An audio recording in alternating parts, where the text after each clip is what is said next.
Nós vamos agradecer ao Senhor por todos aqueles que estão nos visitando hoje. Eu quero agradecer a Deus e agradecer a você. A Ele por tê-lo trazido aqui. A você por ter obedecido e vindo. Alguém que está nos visitando hoje pela primeira ou pela segunda vez? Tem denúncia, alguém está denunciando, eu não posso.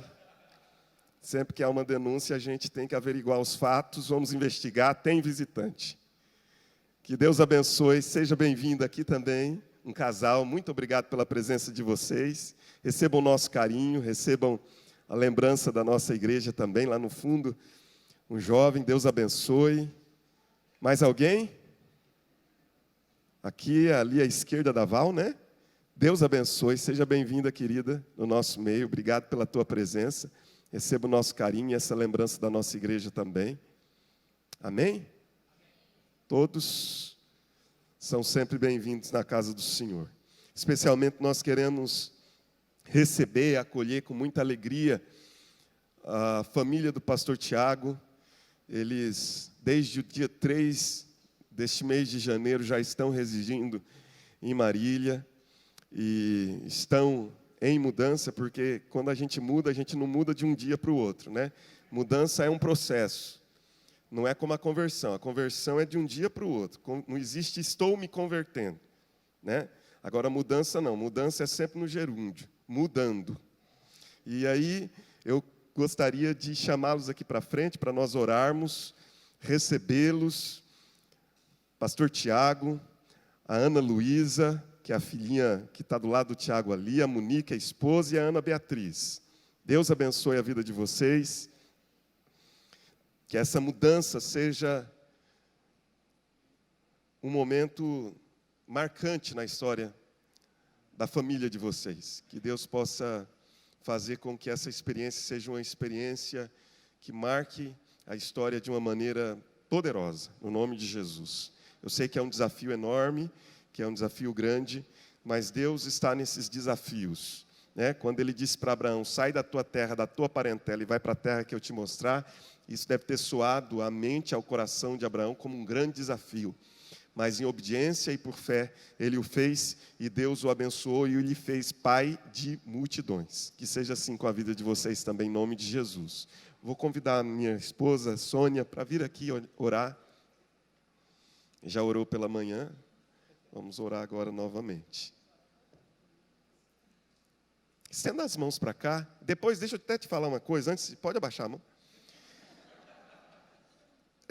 Uma coisa muito boa é a gente chegar num lugar e nós sermos acolhidos, recebermos uma palavra, um abraço, um aperto de mão, nos sentirmos bem-vindos, não é? É muito gostoso isso, não é? Você se sente à vontade, você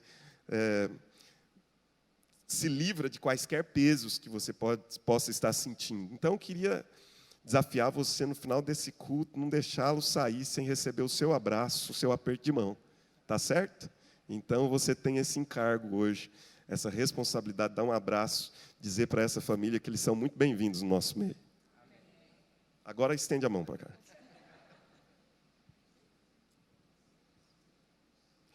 Pai, em nome de Jesus, nós queremos nesta noite engrandecer e glorificar o nome do Senhor pela vida desta família. Clamamos, Espírito Santo de Deus, que o Senhor, ó Pai, possa nesses dias falar ao coração de cada um deles, ministrar, ó Deus, de forma poderosa, e que tudo aquilo, ó Deus, que eles colocarem e apresentarem diante do Senhor, o Senhor possa se fazer fiel como o Senhor tem sempre sido na vida deles em todo momento. Nós te glorificamos por poder novamente estar trabalhando na igreja juntamente com esses irmãos e com suas filhas nesse momento. Pai, eu quero clamar que em nome de Jesus o Senhor possa cobrir esta família com o sangue do Cordeiro Jesus Cristo, revesti-los, ó Pai, de toda a tua armadura espiritual, e que toda flecha inflamada do maligno contra a vida deles, nós repreendemos em nome do Senhor Jesus, e como igreja, nós o acolhemos, nós os abraçamos, queremos, ó Deus, em nome de Jesus, ser suporte na vida desta família, que o Senhor, ó Pai, possa usá-los tremendamente, poderosamente, para que o teu reino avance, para que o teu reino, ó Pai, alcance vidas, e que eles, ó Deus, de fato sejam uma flecha que alcance o alvo ao qual o Senhor quer atingir. Rogamos ao Senhor, ó Pai, em nome do Senhor Jesus e para a glória de Jesus. Amém. Amém. Amém. Obrigado, gente. Deus abençoe. Abra sua Bíblia na segunda carta do apóstolo Paulo a Timóteo, capítulo 4. Vamos ler a partir do versículo 9.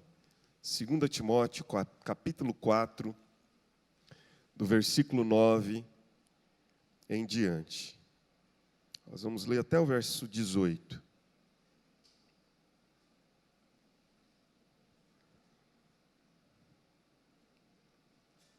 Esta é a última carta que o apóstolo Paulo escreveu. Isso é significativo demais. Nós estamos lendo a última carta do apóstolo Paulo e as suas últimas palavras. Essa carta foi escrita entre o ano 66 e 67, da era cristã. Paulo é decapitado. A história da igreja relata que o apóstolo Paulo morreu decapitado, fora de Roma. Cortaram-lhe a cabeça. E isso no ano 67. Então, nós temos aqui as últimas palavras de Paulo, o último texto escrito, e isso é altamente relevante. Porque se eu lhe perguntasse, ou se eu lhe dissesse, ou se alguém me dissesse, não vou colocar ninguém nessa situação, vou me colocar. Se alguém me dissesse, olha, você tem mais uma semana aí de vida, e tem também a oportunidade de escrever alguma coisa que você queira que fique para a posteridade. Paulo nem não sabia disso, que esse texto chegaria até nós hoje, depois de 2000 anos. Mas, se você quiser escrever alguma coisa, você tem a oportunidade de fazê-lo agora, porque daqui a uma semana você não tem mais vida. Você acha que eu ia escrever qualquer bobagem? Bom, talvez, né? Porque vindo... Mas a gente pensa que se temos apenas mais alguns dias de vida, nós vamos escrever alguma coisa que seja relevante. Então, as últimas palavras de Paulo são altamente relevantes. Nós devemos dar ouvidos para ela. E 2 Timóteo é uma carta que tem essa natureza. São também escritas por um homem que está sentenciado à morte. Paulo sabe que é hora de morrer, e ele diz isso claramente na carta. Nós não vamos ler, mas o verso 6 diz, quanto a mim, eu estou sendo oferecido. Ele sabia que iam matá-lo. Então ele diz, bom, ninguém vai me matar. Na verdade, eu vou me oferecer. Vou me oferecer como um sacrifício de aspersão, ou como diz algumas versões, uma libação. Eu vou fazer isso num ato de adoração a Deus. A minha morte vai adorar o Senhor, porque quer vivamos, quer morramos, somos do Senhor. E Paulo diz, olha, já que eu tenho que caminhar agora no corredor da morte, eu sei disso, já estou sentenciado, já estou condenado, a minha vida vai glorificar a Deus e eu vou morrer como um sacrifício. Estou me entregando. Ninguém está me matando, eu estou me entregando. E o apóstolo Paulo tem essa consciência clara de que escrever agora algo a Timóteo é deixar as suas últimas palavras registradas na memória de um discípulo amado, querido, um filho querido. Talvez não tenha uma relação tão próxima, alguém como Timóteo, talvez não tenha uma relação tão próxima com qualquer outro. E nem Paulo talvez tenha uma relação tão próxima com qualquer um dos seus discípulos do que com Timóteo. Timóteo foi alguém especial, ele diz isso no início da carta, ele diz ao amado filho Timóteo. Ele não chama apenas de filho, ele diz que esse rapaz é amado por ele. E se nós fizermos uma investigação nas Escrituras, nós vamos observar que, de fato, Paulo cuidava de Timóteo como um filho.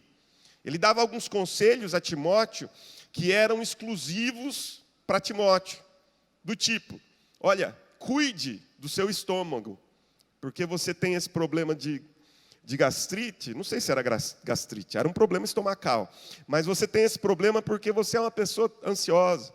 Não está escrito isso lá, mas se você ler um pouco das cartas e traçar um perfil ainda que distante, assim, porque a gente não tem como ser preciso, apenas fazendo a leitura dos textos bíblicos, você vai ver que Timóteo era alguém com uma característica, com um perfil, com uma personalidade tímida. E Paulo tem esses cuidados com Timóteo. Quando ele escreve, se não me engano, aos Coríntios, ele diz para os Coríntios, ó, se Timóteo for ter convosco, recebei-o. Cuide dele, acolha-o, abençoe Timóteo. Porque ele sabia quem era Timóteo. Ele conhecia as raízes. Ele sabia que Timóteo era alguém especial. Ele diz, olha, eu sei de onde você veio, Timóteo. Eu conheci sua avó, conheci sua mãe. E a fé que habitou nelas foi uma fé tão bonita, tão singela. E essa fé agora é um legado que te deixaram. Essa fé bonita que você tem. E Paulo está escrevendo para esse filho amado, alguém por quem ele nutria grande cuidado, a quem ele protegia, e escrevendo numa condição diferente de todos os demais escritos, porque Paulo está no corredor da morte. E ele não está sendo condenado por questões religiosas, porque se o fosse, provavelmente Paulo estivesse feliz por isso. Mas ele vai dizer no capítulo 2, verso 9, desse texto aí, de 2 Timóteo, que ele está sofrendo algemas como um malfeitor. Por quê? Porque estão dizendo não. Nero fez que crescem que o incêndio ocorrido em Roma, de proporções gigantescas, que destruiu cerca de 70% daquela cidade, que era a maior cidade do mundo naquela época, fora causado pelos cristãos. E Paulo era aquele que capitaneava, que representava esse grupo de cristãos. E por isso Paulo está condenado à morte. Então observe toda essa situação. Observe todo esse contexto, para então nós lermos o texto, que diz assim: procura vir ter comigo depressa, porque Demas, tendo amado o presente século, me abandonou e se foi para Tessalônica. Crescente foi para a Galácia, Tito para a Dalmácia. Somente Lucas está comigo. Toma contigo Marcos e traze-o, pois me é útil para o ministério. Quanto a Tíquico, mandei-o até Éfeso. Quando vieres, traze a capa que deixei em Trode, em casa de Carpo, bem como os livros, especialmente os pergaminhos. Alexandre, o latoeiro, causou-me muitos males. O Senhor lhe dará a paga, segundo as suas obras.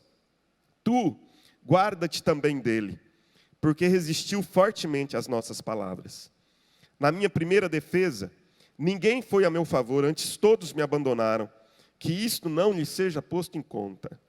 Mas o Senhor me assistiu e me revestiu de forças, para que por meu intermédio a pregação fosse plenamente cumprida, e todos os gentios a ouvissem.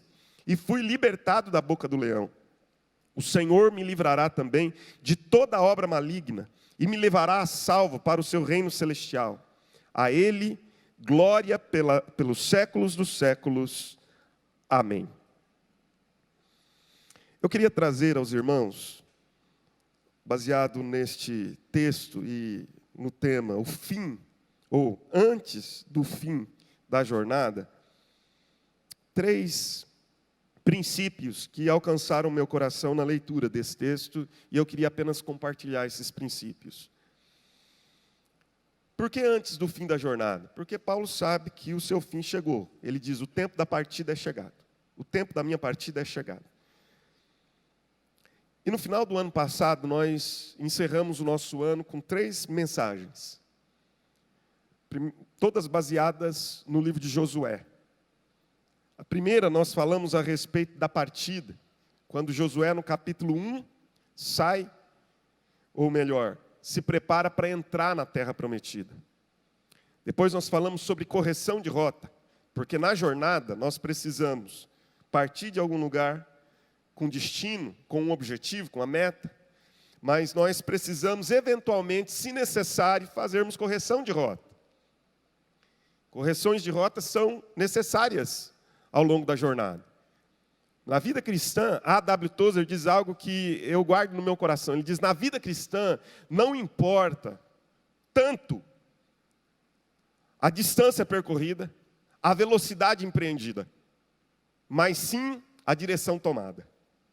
Porque não me adianta correr rapidamente, velozmente, não me adianta percorrer um longo trecho se eu estou na direção errada. Então, correções de rota são necessárias na jornada. E então, encerramos o ano passado falando sobre, no dia 31, sobre Josué capítulo 24, sobre o fim da jornada. O fim da jornada de Josué. Mas eu queria retomar um pouquinho disso e dizer que nós precisamos de algumas coisas antes do fim da jornada, para terminarmos bem. Irmãos, o maior desejo de Deus, certamente, para a nossa vida é terminarmos bem. A gente, às vezes, começa tropicando, às vezes a gente começa firme, mas o importante não é o começo, o importante é o fim. É a maneira como a gente encerra, não é verdade? A maneira como a gente termina, não é nem tanto o modo como a gente começa. Então, para a gente terminar bem, a gente precisa levar em consideração alguns princípios que podem nos ajudar a lidarmos com questões que, infelizmente, às vezes se tornam para nós sombras, que nos perseguem por onde nós andamos, que vivem no nosso encalço. 3 coisas que eu gostaria de deixar com você. A primeira delas, lide corajosamente com as suas frustrações. Lide corajosamente, diga corajosamente, com as suas frustrações. A palavra corajosamente está aí propositadamente. Ela não está aí por acaso. Quando nós olhamos para a vida do apóstolo Paulo, o que nós encontramos, sobretudo porque estamos aqui no final da sua história, é um homem que certamente enfrentou muitas frustrações ao longo da sua história. Paulo está aqui com cerca de 62 anos, e ele já pode falar dessas frustrações de maneira mais aberta. Isso já não é um tabu para ele. A ponto dele dar nome para as pessoas, citar situações, tudo está muito claro na mente do apóstolo. Paulo teve de lidar ao longo da sua caminhada com o abandono de pessoas.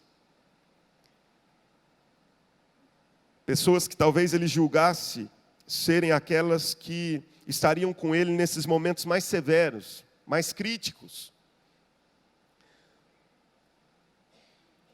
Na condenação de Paulo, ele está sofrendo, ele diz, como um malfeitor, porque a acusação é de que ele é um incendiário de Roma. Ou ele está capitaneando um grupo que incendiou Roma.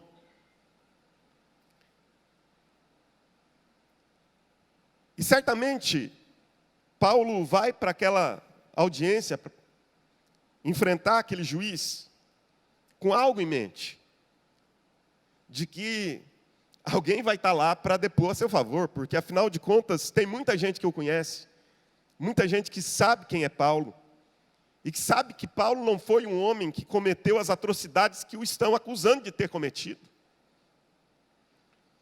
Provavelmente Paulo, naquele momento, quando vai, ele vai confiante de que pessoas estarão lá, de que alguém formou um grupo de coalizão de pessoas que vão para defender Paulo e dizer, não, negativo, Paulo não é esse que vocês estão pintando assim, não. Paulo é um homem íntegro, Paulo é um homem reto, Paulo é um homem bom, o coração dele é bom, ele fez muitas coisas boas ao longo da sua vida, ele jamais cometeria a atrocidade de colocar fogo em Roma. Quem fez isso, historicamente, fora o próprio Nero, você sabe disso. Mas quando Paulo chega na audiência, ele se sente absolutamente frustrado, porque ele mesmo diz, verso de número 16, na minha primeira defesa, ninguém foi a meu favor, todos me abandonaram. Isso está na mente de Paulo, porque ele começa a carta dizendo, no capítulo 1, verso 15, que todos os da Ásia o deixaram, todos os da Ásia o abandonaram. Ele está frustrado com aquilo.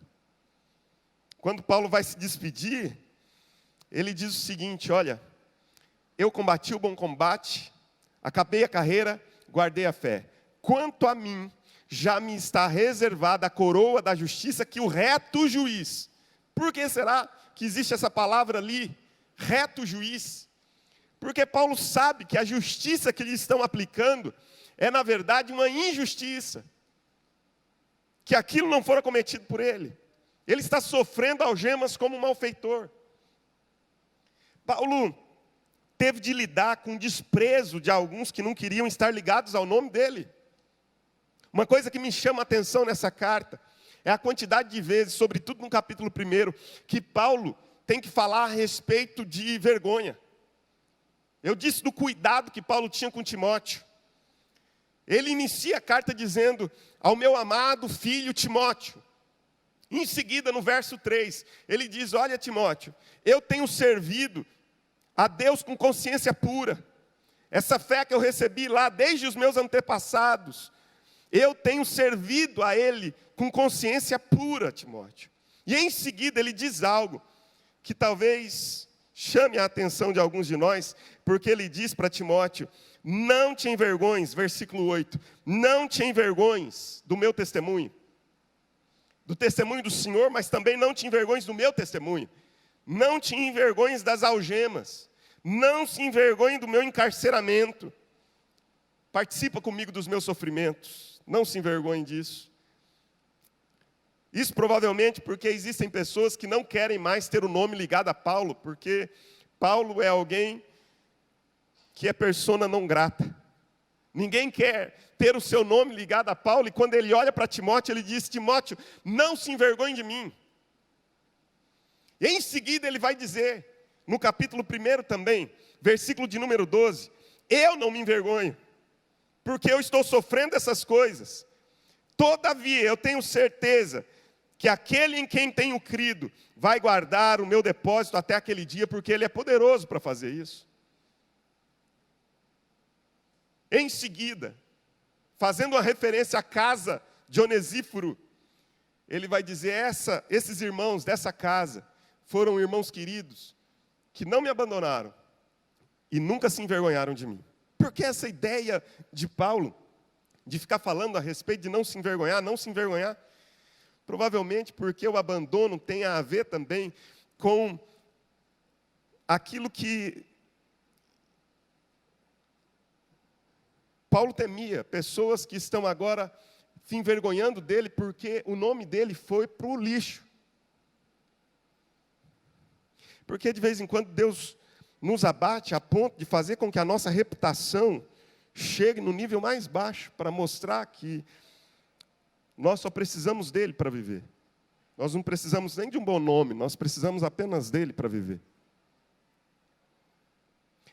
Paulo tem que lidar com o desapontamento, a frustração de ter investido em pessoas, de ter dedicado tempo a pessoas, ter dedicado conhecimento a pessoas, que agora no fim da vida, simplesmente o abandonam E mais, pessoas que poderiam dar continuidade a esse legado que Paulo tinha no coração como obsessão, que era cumprir o seu chamado, apostatam da fé.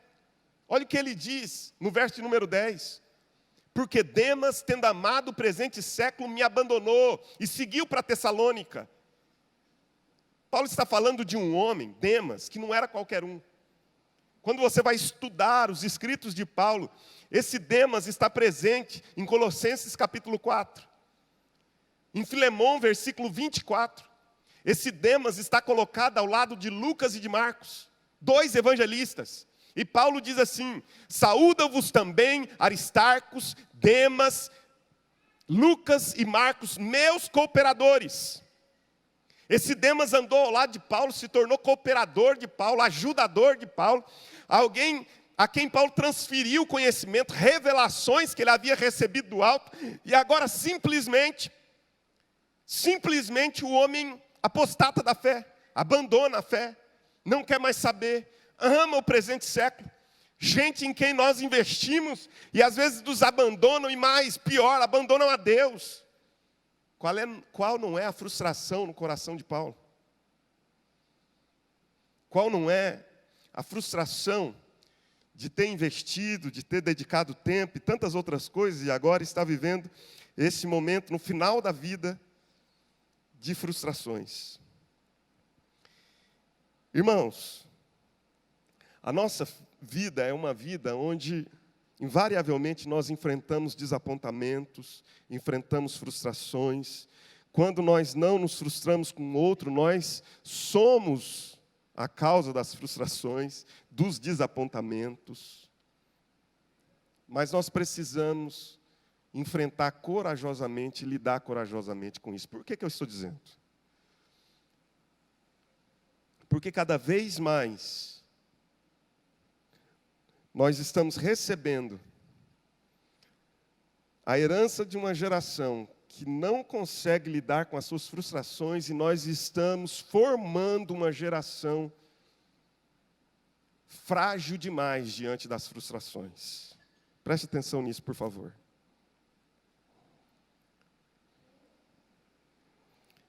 A vida é um lugar onde nós precisamos aprender a lidar constantemente com frustrações e desapontamentos. J. Adams diz num dos seus livros que nós somos semelhantes a um navio. E ele diz: você pode escolher ficar atracado no porto e nunca enfrentar as dificuldades do mar. Mas navios não foram feitos para ficarem atracados nos portos. Navios foram feitos para enfrentar tempestades em alto mar. Ele diz: você pode escolher ficar atracado no porto e não ter um arranhão sequer no casco. Mas navios não foram feitos para ficarem atracados no porto, para não ter um arranhão só no casco. Navios foram feitos para enfrentarem as dificuldades, as agruras, as mazelas das tempestades no mar. Deixa eu te dizer uma coisa. Outro dia eu estava sentado com um amigo, eu considero um amigo, não é minha ovelha, não está nesse auditório, como não estava pela manhã, não está agora à noite. É alguém que simplesmente me chamou para um café, e ele me considera amigo, eu lhe considero amigo, e ele começou a compartilhar algumas coisas, e me falou a respeito do seu filho, que estava agora já pronto para entrar numa faculdade. E ele começou a abrir o coração e falar: olha, mas ele não quer saber de nada. Não quer saber de estudar. É uma dificuldade, é um esforço que a gente tem que fazer porque ele não quer. E aí ele disse: olha, e não faltou. Ele me chama de pastor. Falou: pastor, não faltou esforço da nossa parte para isso. Nós demos a ele as melhores escolas, nós demos as melhores roupas que nós podíamos, nós demos a melhor comida, tudo de melhor, nós demos. E ele não quer saber de nada. eu não compartilhei, não falei isso, mas eu fiquei com isso na minha mente, no meu coração, e pensando a respeito, que muitas vezes esses benefícios todos que nós estamos proporcionando, longe de serem benefícios, estão se tornando prejuízos. Sabe por quê? Porque estão retirando das pessoas, retirando dos nossos filhos, retirando da nova geração, a capacidade de superar dificuldades, a capacidade de enfrentar frustrações, a capacidade de superar aqueles obstáculos que vão surgindo no caminho. E nós estamos criando pessoas que não sabem enfrentar frustrações na vida, lidam com as frustrações de maneira covarde. Irmãos, eu acho que pela manhã talvez eu tentei ser o mais polido possível para falar sobre isso. Eu sei que o tema do suicídio é um tema extremamente difícil, que existem N motivos, que existem razões variadas, que existem situações as quais muitos de nós não sabemos o que significa enquanto sentimentos, emoções. Eu sei disso. Mas está ficando fácil demais. As pessoas estão se matando e cometendo suicídio, principalmente uma nova geração. Sabe por quê? Porque as coisas estão cada vez mais difíceis no sentido de enfrentar frustrações. Não sabem enfrentar frustração. Não sabem enfrentar uma dificuldade. Não sabem enfrentar um fora. A namorada disse não, o cara se mata.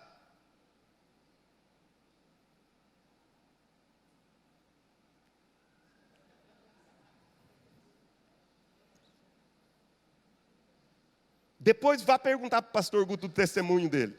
Dos vários testemunhos de fora que ele levou. Está vivo aqui, gente. Não morreu por causa disso. Não cometeu. Olha, eu não estou brincando com o assunto. Eu só estou querendo dizer que cada vez mais existem pessoas que estão enfrentando as situações de maneira altamente covarde. Lide corajosamente com as suas frustrações. Aí eu olho para um apóstolo como Paulo. E eu observo Paulo no final da vida, não olhando para si, dizendo assim, bem, já que vão me matar, eu podia me matar antes, não dá esse gostinho para ele, não. Ele vai ser decapitado com o seguinte pensamento: eles querem me matar? Não vão me matar. Na verdade, eu vou me entregar. Sou um sacrifício de louvor a Deus. E eu tenho uma certeza, a certeza de que não existo apenas para essa vida, eu existo para a eternidade. O reto juiz já tem uma coroa preparada para mim. E quando eu chegar na eternidade, ele colocará essa coroa na minha cabeça. E ele diz mais, olha, no meio dessa situação toda, Deus me assistiu. Ele me revestiu de forças. Eu estava fraco, mas Ele me revestiu de forças. Eu enfrentei essa situação e eu tenho uma certeza, a certeza de que Ele vai me receber na eternidade. E mais, a Ele a glória, a Ele a honra, a Ele a adoração pelos séculos dos séculos. Amém. É assim que Ele encerra a vida. Ele não encerra a vida dizendo assim, nada valeu a pena, olha aí, me esforcei tanto, investi tanto tempo em Demas, investi tanto tempo nas pessoas, nas igrejas, todos me abandonaram. Não, Paulo termina dizendo assim, há um que nunca me abandonou, há um que sempre esteve comigo, há um que me carregou no colo e vai me carregar agora, e vai me receber no reino celestial, o nome dele é Jesus. Eu tenho certeza que Ele está guardando o meu depósito até o dia final. Enfrentar corajosamente as frustrações, irmãos, porque frustração é inerente à vida. Pessoas nos desapontarem é inerente à vida. Há pessoas que dizem assim, não vou naquela igreja mais não. Por quê? Porque as pessoas lá, não sei, tem uma pessoa lá que fez alguma coisa má para o primo da tia do meu cunhado. Não vou lá. E nós vivemos com esses desapontamentos, com essas frustrações. E não conseguimos lidar francamente, lidar corajosamente com essas situações. Lide corajosamente com as suas frustrações. Faça como Paulo. Para Paulo não é tabu falar a respeito dessas coisas. Paulo fala das suas frustrações, dos seus desapontamentos, dá nome. Mas ele lida de maneira corajosa. eu fico olhando para Salomão e para Paulo. Salomão encerra a vida dizendo, se nós considerarmos que Eclesiastes é um texto escrito por Salomão, com um sentimento assim pessimista em relação a tudo, dependendo do modo como você encara o livro, mas com uma certa amargura. Há um pregador conhecido na nossa nação, um escritor também, que diz que este é o livro mais mal-humorado da Bíblia. Escreveu, inclusive, um livro para falar isso. O livro mais mal-humorado da Bíblia. E Salomão encerra dizendo assim, tudo é vaidade, é correr atrás do vento. As coisas da vida parecem ser um ciclo infindável de frustrações. Tudo é vaidade, é correr atrás do vento. E eu olho para Paulo, que passou por experiências difíceis, está morrendo dentro de um calabouço frio da prisão romana. Está tendo de escrever uma carta para Timóteo e dizer, olha, quando você vir, lembra de passar lá em Troade, na casa de Carpo, e trazer a minha capa, porque esse calabouço é frio para caramba, Timóteo. Traz alguma coisa para eu me cobrir, porque senão eles não vão ter nem a chance de me decapitar, vão morrer de pneumonia aqui dentro. Porque eram lugares úmidos, frios, e os prisioneiros ficavam largados lá dentro. Enquanto Salomão encerra a sua vida assentado num trono que estava revestido de ouro. Haviam 6 degraus, ele mesmo diz isso. Está lá em 1 Reis, eu acho. 6 degraus que levavam até o trono de Salomão. E ele construiu um trono de marfim, revestiu de ouro, colocou um leão de cada lado dos degraus, revestiu tudo de ouro, assentado lá nesse trono. Ele olha para a vida e diz assim, nada valeu a pena, tudo é vaidade, é vapor de vapores. Aí eu vejo um homem dentro de um calabouço, de uma prisão romana, frio, dizendo, valeu sim a pena, eu combati o bom combate, eu estou acabando a carreira, mas a minha fé está guardada, é o meu bom depósito. Isso é enfrentar corajosamente as nossas frustrações. Há tantas coisas importantes para a gente falar sobre isso, irmãos. As pessoas não lidam com as suas frustrações e se separam. Aí dizem, o nosso casamento não deu certo. Não, você não lidou com as suas frustrações, projetou no seu marido, projetou na sua esposa. Sabe por quê? Porque não lida corajosamente com as frustrações, não se assenta, não fala a respeito, não diz, olha, nós precisamos lidar com isso aqui, eu preciso lidar com isso aqui.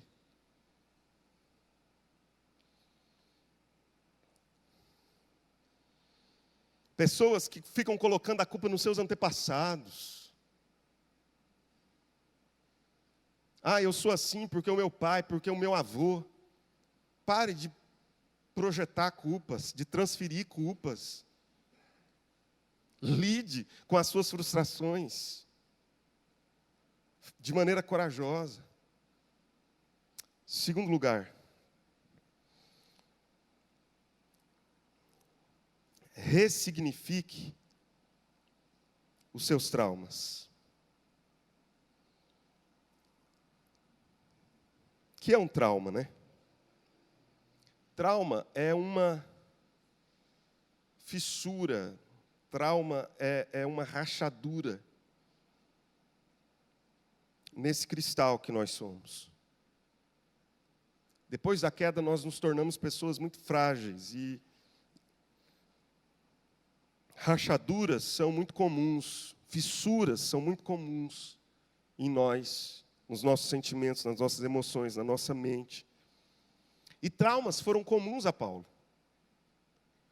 Ele mesmo vai dizer que no início de tudo, a sua própria conversão foi um trauma. Ele se converteu num trauma. O evento da conversão de Paulo foi um trauma. E quando ele vai relatar isso em 1 Coríntios capítulo 15, depois que ele diz, olha, todos aqueles que viram a Jesus, ele encerra no verso 8 dizendo, eu também vi Jesus. Eu não sou nem digno de ser chamado apóstolo, mas eu vi Jesus. E eu sou como um nascido fora de tempo, diz Paulo. A palavra nascido fora de tempo é uma palavra grega, ektrauma. Paulo diz, O meu nascimento foi um trauma. Eu tive de ser forçado para sair do ventre da graça. É mais ou menos isso. Eu fui aferroado com os grilhões da graça que me tiraram de dentro do ventre da vontade de Deus para nascer. E eu tive de nascer vendo uma luz que me deixou cego por 3 dias. E alguns estudiosos vão dizer que essa luz que faz Paulo ficar cego por 3 dias, depois faz com que ele tenha um problema nas vistas por toda a vida.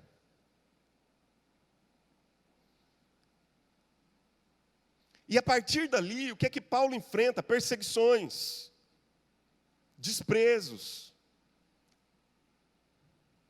naufrágios.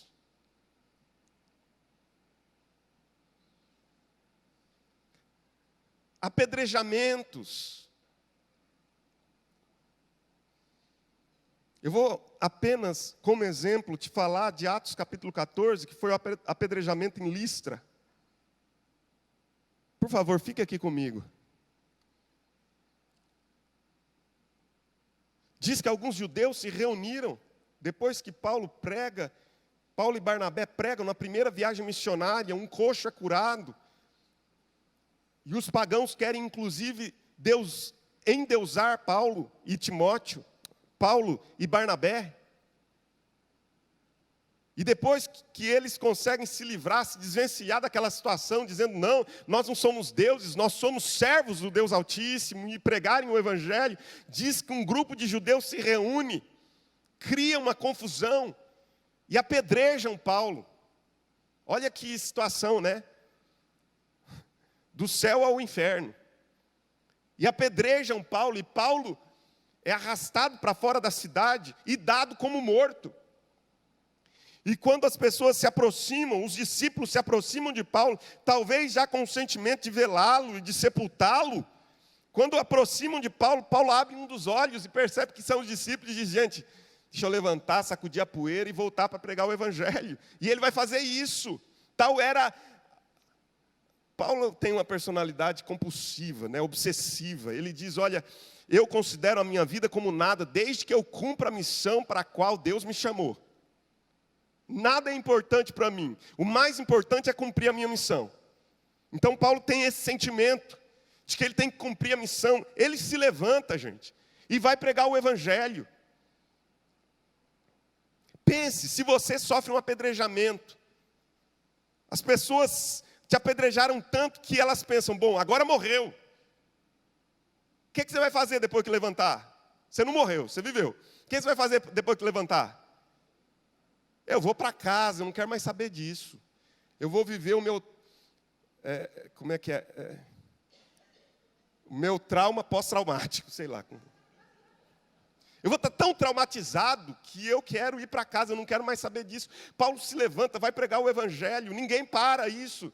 Eu não estou dizendo que Paulo é um homem acima da média, no sentido de que ele não tem erros. Paulo tem erros, Paulo tem muitos erros. Nós encontramos isso nas Escrituras, porque as pessoas têm erros, todos nós temos. Mas Paulo tem uma personalidade tão obcecada em cumprir o plano de Deus, que ele vai até o fim, apesar de todos os seus traumas. Mas há um exercício em Paulo extraordinário, irmãos, que nós precisamos aprender a colocar em prática nas nossas vidas. Filipenses capítulo 2. O apóstolo Paulo está dentro de uma prisão. E os filipenses, que foram a igreja mais próxima de Paulo, que mais cuidou de Paulo, quer saber como Paulo está. A pergunta de Filipenses a ser respondida por Paulo é a seguinte: como eu estou? E Paulo começa a redigir a carta, e logo no capítulo 2, capítulo 1, logo no capítulo 1, se não me engano, no versículo 12, Paulo vai dizer o seguinte: irmãos, fiquem tranquilos que eu estou bem. As minhas algemas, longe de serem para mim um malefício, são um grande benefício, porque eu estou aqui dentro dessa prisão, Mas Deus me colocou dentro dessa prisão, para que toda a guarda pretoriana conheça o nome de Jesus. Eu estou aqui dentro com um propósito. Sabe o que é isso? Ressignificar os seus sofrimentos. O que é ressignificar, irmão? No nosso caso, é dar um sentido novo, a partir da ótica de alguém que foi alcançado pela graça de Jesus. Se você for olhar as coisas, os traumas, as situações adversas, os momentos difíceis da sua vida, a partir da visão do mundo, você vai dizer, nada valeu a pena, foi tudo perda de tempo. E me esforcei, lavei as mãos na inocência e estou aqui, padecendo todas essas coisas. Mas se você olhar todos os eventos da sua vida, a partir da visão de um regenerado, que crê que existe um Deus soberano sobre todas as coisas, que cuida de mim, que é bom, que não me desampara, que está comigo todos os dias, que cuida da minha família. Quando você começa a olhar todos os eventos da sua vida a partir da visão de um Deus amoroso e soberano, você é capaz de dar um sentido novo para essa situação. E aí está lá Paulo, abandonado por todos, esquecido por todos. E quando a gente pensa que Paulo, quando diz assim, todos me abandonaram, ninguém foi comigo lá para a audiência, fiquei lá sozinho. Ah, povo ingrato, ele diz assim, que isso não lhe seja posto em conta. Mas Deus, Ele estava comigo lá dentro daquela audiência, Ele me assistiu. Eu estava fraco porque a minha confiança havia sido posta nos homens, nas mulheres que poderiam ter ido lá depor a meu favor. Mas agora, a partir de agora, que todos me abandonaram, quando eu saí daquela audiência, sentenciado à morte, eu saí revestido de forças para enfrentar a decapitação, para morrer em nome de Jesus, para glorificar o nome dEle. Eu estou pronto para morrer, sabe por quê? Porque dá um sentido novo para os traumas da vida, ressignifica, irmão. Braille. Só estou falando isso porque ontem a gente teve uma reunião do Ministério de Missões, e em um momento da reunião, isso veio à tona, e aí a lembrança me veio. Braille. Você sabe que a linguagem é uma linguagem dos cegos, que é o Braille. Braille ficou cego, e na verdade é uma pessoa que cedeu o seu nome a essa linguagem, que foi o criador da linguagem. Braille ficou cego quando era criança ainda, 6 anos de idade mais ou menos. E mesmo cego, ele foi crescendo, e isso aconteceu, ele tinha cerca de 12, 13 anos, tá? Ele aprendeu uma linguagem de guerra, que só no meio militar usavam. Essa linguagem era uma linguagem primitiva, básica demais, apenas para os soldados usarem em guerra, essa linguagem. Ele aprendeu essa linguagem, e ele aperfeiçoou isso. E ele aperfeiçoou a ponto de nós termos hoje essa linguagem que é o Braille. Sabe o que isso é? É ressignificar os traumas. O menino podia ter ficado a vida toda dizendo, fiquei cego. Por que Deus fez isso comigo? Sabe, meu irmão, quando nós pensamos assim, nós pensamos apenas para as coisas dessa terra. Mas quando a gente pensa que Deus está preparando para nós um lugar na eternidade, não existe sofrimento aqui que nos pare, porque nós sabemos que lá para onde Deus vai nos levar, não haverá cegueira. Sabe quando nós pensamos que esse sofrimento que a gente vive aqui vai acabar quando a gente cruzar os portões da Nova Jerusalém? Isso enche o nosso coração de esperança, ou deveria encher o nosso coração de esperança, a ponto de nós ressignificarmos as nossas dores do tempo presente. Porque, meus irmãos, os sofrimentos do tempo presente não são para serem comparados com a glória que há de ser revelada em nós na eternidade. Terceiro e último lugar.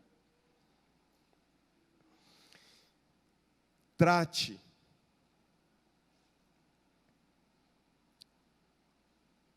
com os relacionamentos feridos. Trate com os relacionamentos feridos. Há 2 citações de Paulo nesse texto que devem chamar a nossa atenção. A primeira citação está aí no verso de número 11. Paulo diz para Timóteo: Timóteo, quando você vier, lembra de me trazer a capa, os livros e os pergaminhos, mas toma contigo também a Marcos e traze-o, porque me é útil para o ministério. Quem é Marcos? João Marcos é aquele que escreveu o Evangelho. O primeiro Evangelho escrito foi escrito por ele, Marcos. Marcos é primo de Barnabé. Barnabé foi o primeiro companheiro de missões do apóstolo Paulo. Na primeira viagem missionária, a equipe, o time é Marcos, Barnabé e Paulo. Eles estão iniciando a primeira viagem missionária. Estão chegando perto de uma região chamada Perge. Alguns estudiosos dirão que em Perge está havendo uma epidemia, uma febre que está matando muita gente, um tipo de malária, alguma coisa assim. A gente não sabe ao certo a razão, porque a Bíblia não deixa isso claro. Isso está em Atos capítulo 13. A Bíblia não nos deixa isso muito claro, mas diz que simplesmente Marcos abandonou a missão e diz assim: eu vou voltar para Jerusalém, não quero mais ir. Ele é jovem, provavelmente com medo de enfrentar uma doença. Outros estudiosos vão dizer que Paulo ficou doente, e ele ficou com medo de contrair a doença por causa de Paulo, e ele abandonou, desertou da missão e voltou para Jerusalém. Barnabé e Paulo encerram a jornada da primeira viagem missionária, voltam para Jerusalém, dão o seu relatório, testemunho, se assentam novamente para montar a estratégia da segunda viagem missionária. Depois que eles se assentaram à mesa, reuniram, conversaram, fizeram tudo o que tinham que fazer, Barnabé olha para Paulo e diz assim: Paulo, eu tenho algo a te dizer e a gente não pode sair dessa reunião para encarar a nossa segunda viagem missionária sem resolver isso. Paulo olha para Timóteo e diz: o que foi? Paulo, eu acho que a gente tem que levar o Marcos de novo. Aí o Paulo olha para Barnabé e diz assim: Barnabé, não vai dar. Paulo, mas ele quer ir. Ele é jovem, é uma oportunidade de discipulado, é uma oportunidade de nós prepararmos o legado missionário da igreja. Paulo diz: negativo, não vou. Ele não vai conosco. Barnabé diz: Paulo, não seja tão intransigente, tão inflexível. A Bíblia diz assim, que houve entre eles tal desavença. Eu não sei, tal desavença eu estou imaginando. Até o momento em que Barnabé diz assim: olha, Paulo, nós não podemos perder a oportunidade de investir nesse menino, porque Deus tem falado ao meu coração. Se Deus falou com você, vá você com ele, ele não vai comigo. Eu acho que foi mais ou menos assim. Eu não conheço Paulo, mas Paulo me dá a impressão de vez em quando ser altamente radical e inflexível com algumas coisas. Comigo ele não vai, se quiser vai com você, e assim foi. Barnabé toma João Marcos e segue para um canto, e Paulo vai para outro canto.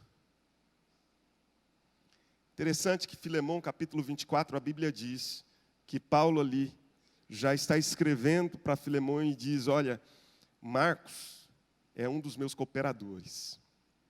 Agora ele está com 62 anos de idade, já velho. E ele diz: me traz Marcos, porque ele me é útil para o ministério. Irmãos, nós não podemos finalizar a nossa jornada. Eu não estou falando de finalizar apenas a jornada da vida, não. Eu estou falando de finalizar a jornada desse ano de 2020, sem tratar com os nossos relacionamentos feridos, machucados, sem tratar com os nossos relacionamentos difíceis. Nós precisamos perdoar, porque perdão não é um benefício para o ofensor, perdão é um benefício para aquele que é ofendido. Perdão é um benefício para você. Perdão é um benefício para mim. Sabe, meu irmão, quando eu vejo Paulo restaurando, quando eu vejo Paulo se tornando alguém menos inflexível, dizendo, olha, traz João Marcos, porque eu estou chegando no final da minha vida, eu não sei quantos dias eu tenho, eu só sei que eu já estou chegando nesse tempo, talvez ele me seja útil para eu lhe trazer alguma mensagem, lhe dizer alguma coisa, falar alguma palavra, algum aconselhamento que faça com que ele leve avante esse evangelho que eu estou pregando. Trate com os teus relacionamentos feridos.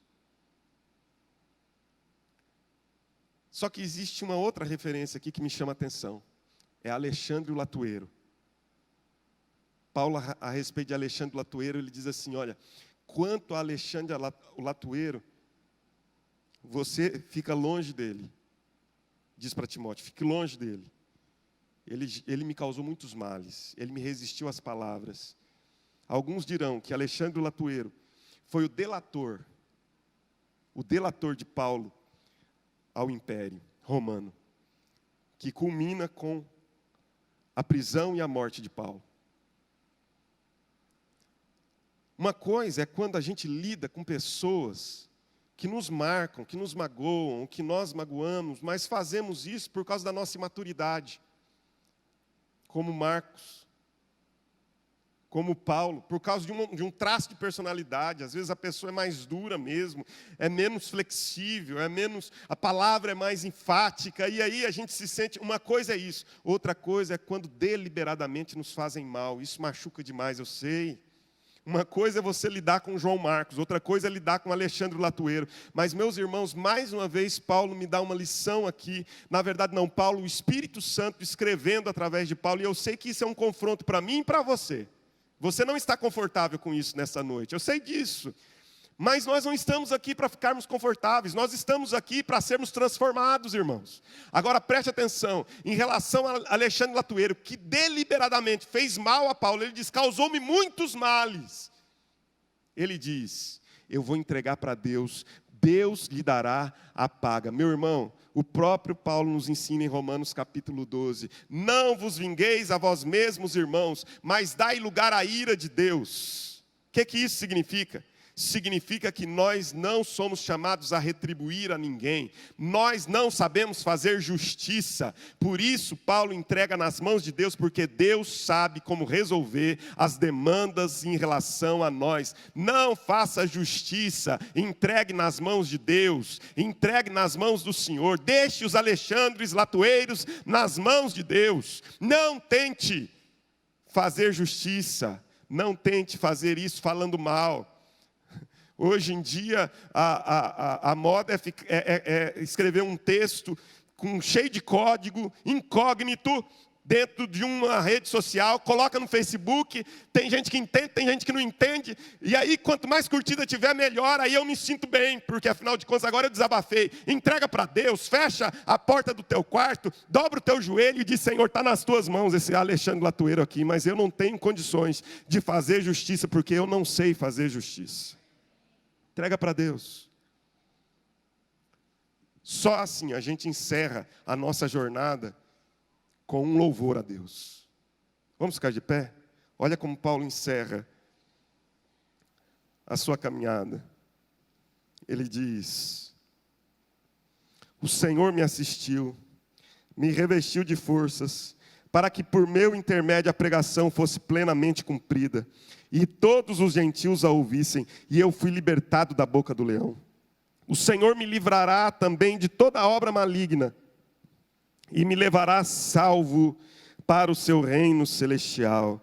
A Ele glória pelos séculos dos séculos. Amém. A Ele a glória pelos séculos dos séculos. Amém. Encerre bem, meu irmão. Eu não estou falando apenas de uma jornada de vida, eu estou falando dessa jornada que nós estamos começando, 2020. Tempo de ser puro, não é isso que a gente tem declarado, não apenas como um tema. Isso tem sido a declaração de uma visão para a minha vida.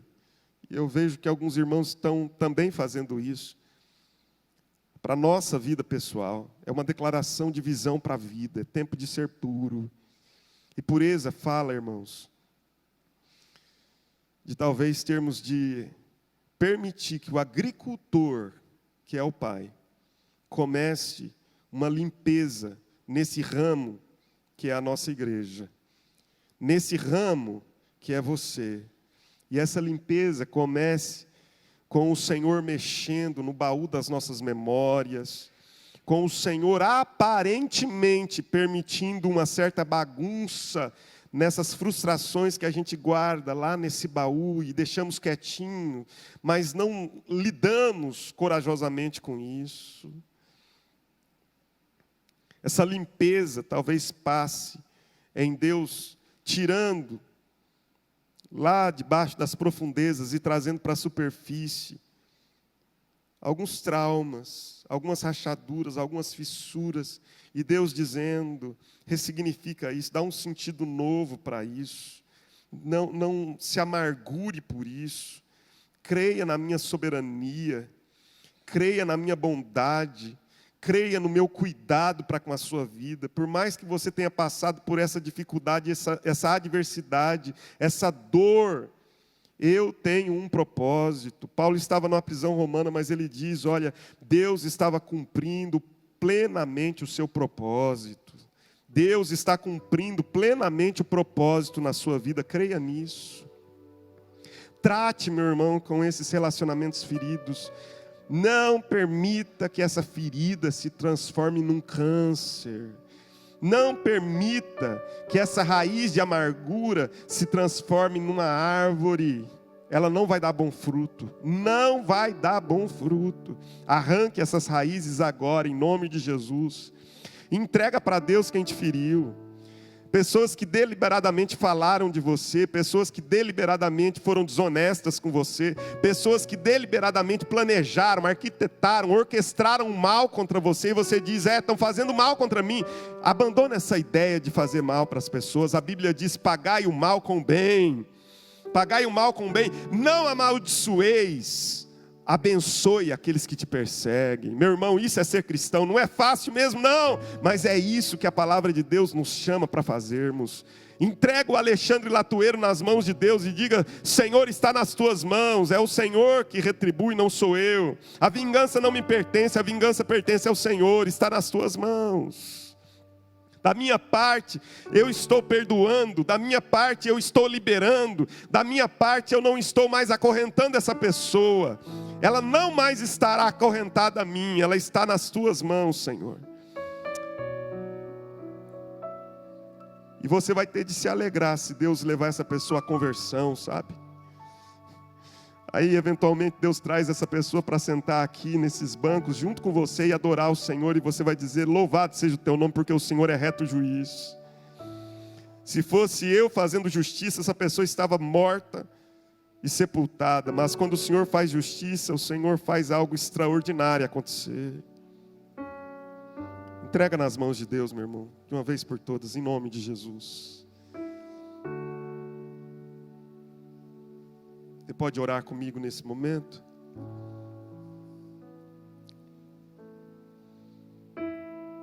Existe alguma coisa que você queira agora falar com Deus a respeito disso que você ouviu nessa noite? Eu queria convidar você a se ajoelhar aí onde você está, se você quiser fazer isso. Você quer falar com Deus a respeito de alguma coisa? Fale com Ele agora em nome de Jesus.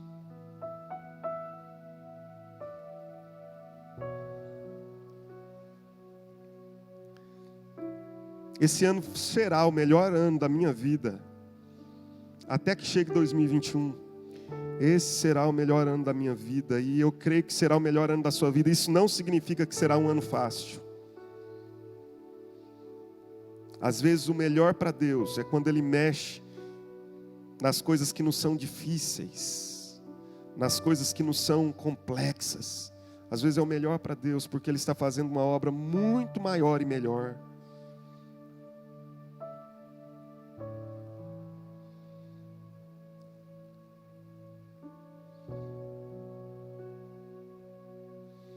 Pastor, e quando quem me fez mal deliberadamente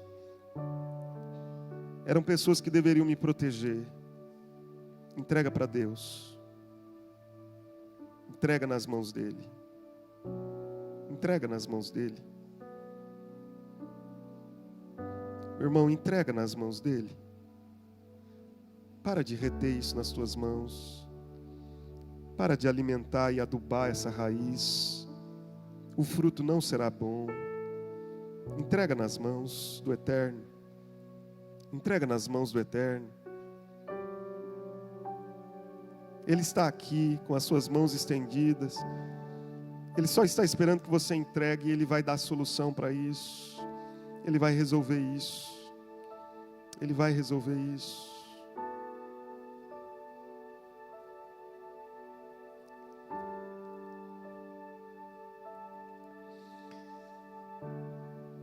Senhor, há irmãos e irmãs que estão agora apresentando situações que só o Senhor e elas sabem, só o Senhor, elas e pessoas muito próximas conhecem.